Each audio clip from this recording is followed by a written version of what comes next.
Dengan bercocok tanam, sama halnya kita ini sudah berpartisipasi dalam menjaga keseimbangan alam. Jadi teman-teman harus tahu ketika matahari terbit, seluruh tanaman akan mengeluarkan oksigen dan oksigen tersebut akan dihirup oleh seluruh makhluk hidup yang memerlukannya. Dan ketika malam hari, tanaman akan mengeluarkan karbon dioksida. Nah, ini juga akan dihirup oleh seluruh makhluk hidup yang membutuhkannya. Nah, perlu difahami bahwa manusia juga membutuhkan karbon dioksida ya untuk mengolah pencernaannya. Nah, jadi teman-teman, sebaiknya kalau kita memahami manfaat dari bercocok tanam, sebetulnya akan dapat memicu rasa semangat kita dalam berbudidaya menanam, mau menanam buah maupun jenis sayur-mayur. Yang saya sampaikan ini teramat sangat penting ya buat teman-teman mungkin yang belum tahu ya. Jadi gini, antara manusia, tumbuhan, dan binatang ini hidupnya saling berkaitan. Jadi tanpa adanya binatang, maka tanah tidak akan mampu menumbuhkan sehelai gulma pun. Sebatang rumput pun tidak akan mampu dia tumbuhkan tanpa keberadaan hewan-hewan yang menghuni di dalam tanah. Dikarenakan terciptanya unsur hara ya teman-teman ya.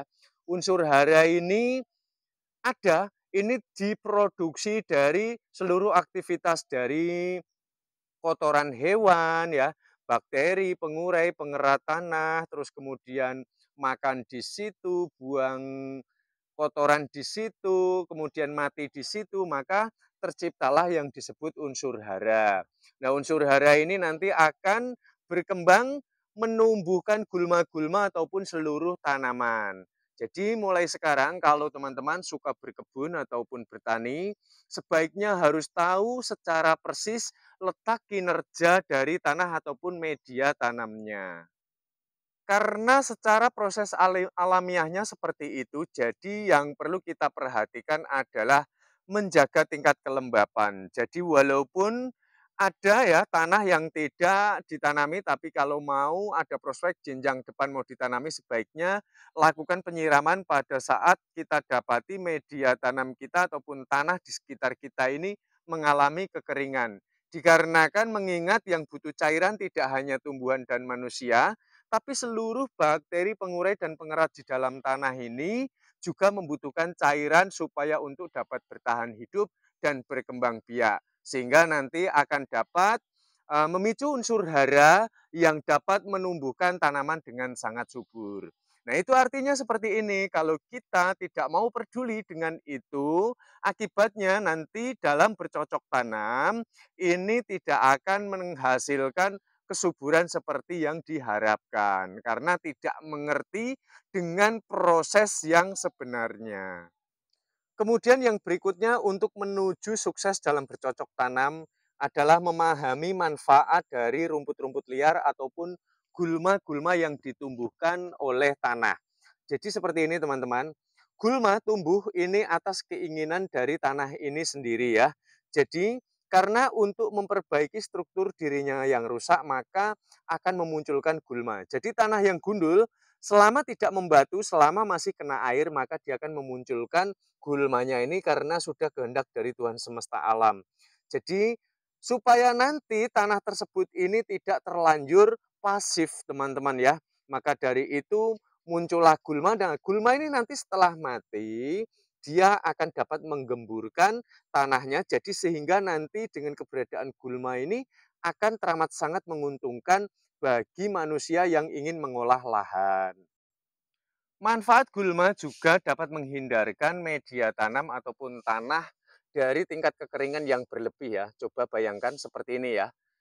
Mikroorganisme mana mungkin mau berkembang dalam posisi tanah yang kering kerontang seperti ini. Maka keberadaan gulma-gulma ini dapat menolong karena mikroorganisme ataupun binatang-binatang kecil ini membutuhkan cairan juga sumber makanan untuk pertahanan dirinya dan supaya mikroorganisme ini dapat berkembang biak. Nah, maka dari itu jangan biarkan tanah menganggur dalam posisi yang teramat sangat kering. karena nanti kasihan binatang-binatangnya banyak yang mati. Akhirnya jika kita pakai untuk bercocok tanam, tidak akan bisa menumbuhkan tanaman yang subur sebagaimana yang kita harapkan. Jika ingin sukses dalam bercocok tanam, sebaiknya mulai membiasakan merubah mindset pola pikir ya. Kita refresh. Jadi jangan memusuhi hama penyerang, jangan juga memusuhi gulma yang ada di sekitar kita. Tapi bagaimana cara kita memanfaatkan dari keduanya. Seperti gulma-gulma muncul tidak asal ya. Jadi gulma ini seperti kayak rumput teki ataupun rumput meniran ya teman-teman ya. Jadi rumput-rumput yang menghasilkan bunga dan dia berfokus pada biji, ini tanah juga menginginkan tumbuhnya dia ini karena ya untuk memperbarui struktur keadaan dirinya secara proses perkondisian tanahnya memang dia ini lebih suka ditanami jenis seperti yang gulma yang dia munculkan ini dapat menjadi inspirasi, itu maksud saya ya. Jadi ketika nanti tumbuhnya itu rumput-rumput teki ya teman-teman ya, lihat. Berarti tanah ini harusnya ditanami dulu jenis rimpang atau umbi-umbian, karena rumput teki ini di dalamnya terdapat kentang ataupun umbi di dalamnya nanti kalau sudah berusia dewasa ya. Nah, ini sebetulnya menjadi sumber inspirasi bagi kita semua dalam bercocok tanam. Selain nanti supaya bisa menghasilkan hasil panen yang lebih baik dengan membaca gulma yang ditumbuhkan oleh tanah, nanti setelah masa panen selesai, ini struktur tanah akan dapat terbenahi karena ini sudah sesuai dengan keinginannya. Maka dari itu sebaiknya dalam mengendalikan gulma, jangan dipisahkan dari media tanam semula. Ketika kita sudah mencangkul, membajak, atau mungkin kita sudah apa ya, seperti mendaur ulangnya, maka kita harus mengembalikan lagi pada tempat semula, karena di dalam kandungan gulma ini terdapat nutrisi yang sangat tinggi bagi tanaman, jika dipakai untuk bercocok tanam bisa berfungsi sebagai kompos organik. Dan di dalam kandungan gulma ini juga banyak sekali zat-zat penting ya, yang dapat melindungi metabolisme tanaman kita sehingga nanti serangan hama tidak terlalu berlebih membabi buta. Proses yang berikutnya adalah bagaimana cara agar media tanam kita tidak mudah kering ya, dan kebal terhadap segala perubahan musim. Jadi kalau tanah normal saja seperti ini tanpa adanya tanaman ataupun gulma, tanah akan rusak strukturnya ya, dan nanti akan ditinggal para hewan-hewan, jadi kosong tidak berpenghuni. Nah maka dari itu kita harus menjaga tingkat kelembapan dengan memberikan bakaran dari abu sampah organik, ini dapat menutup rongga pori-pori udara sehingga nanti ketika panas berlebih, ini tidak akan mudah kering. Nah, kalau media tanam kita tidak mudah kering, ataupun tanah tidak mudah kering, ketika tersentuh sedikit mineral, maka gulma akan muncul. Nah, ketika gulma ini akan muncul, maka otomatis di situ sudah mulai ada kehidupan bakteri mikroorganisme.